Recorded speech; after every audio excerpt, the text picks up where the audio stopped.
Namaste. Today we are going to check the topic trigonometric ratios of complementary angles. So first we will check what is complementary angles. Two angles are said to be complementary if their sum is 90. If angle A plus angle C equal to 90 degree, then we can say angle A's complementary angle is angle C and angle C's complementary angle is angle A because their sum is 90 degree. Now keep this concept aside. Let us check the right triangle ABC, right angle at B. And we know according to angle sum property of a triangle, angle A plus angle B plus angle C equal to 180. And here it is given B is 90 degree. So angle B 90 plus angle A plus angle C equal to 180. So this become, that is angle A plus angle C become 90 degree because 90 plus 90 you will get 180. So let us write this part here again. Angle A plus angle C equal to 90 degree. And from this, if you want to find out angle C, then we will write it as angle C equal to, on RHS part we have 90 degree. While taking this angle A to RHS side, then it becomes minus angle A. So angle C is equal to 90 minus angle A. Keep this in the mind.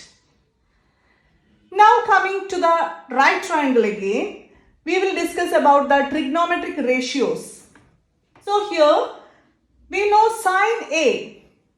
Sine of A is equal to, this is A. So sine A is opposite side by hypotenuse. Opposite side is BC. This is A, so opposite side is BC by hypotenuse length is AC. Now this is the result of sine A. We can get the same result while we consider some other angle. That is, if you consider angle C, then also you will get a result BC by AC while you consider cos C. Cos C. Because here we are considering angle C. Cos means adjacent side by hypotenuse. The C's adjacent side is BC and its hypotenuse is again AC. So from this figure, sin A is BC by AC and cos C is BC by AC. This is opposite side by hypotenuse and this is adjacent by hypotenuse. Only difference is one is on A and the other one is on C.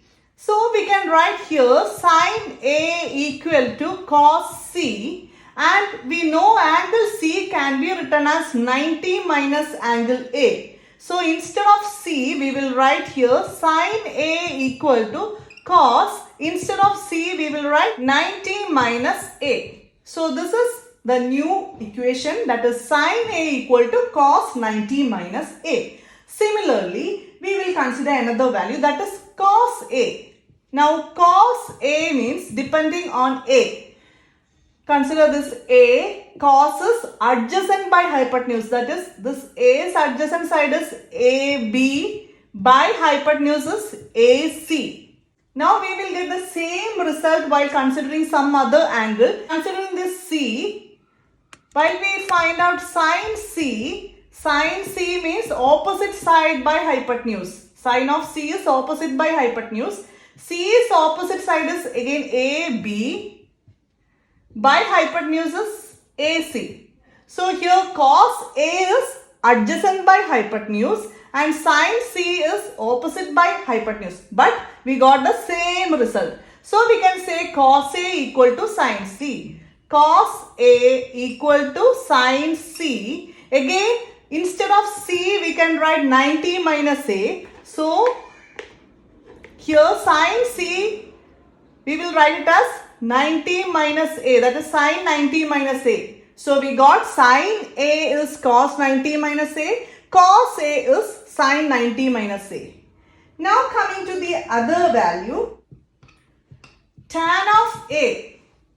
Tan of A is opposite side by adjacent side, that is BC by AB. Now the same result we will get while we find cot C.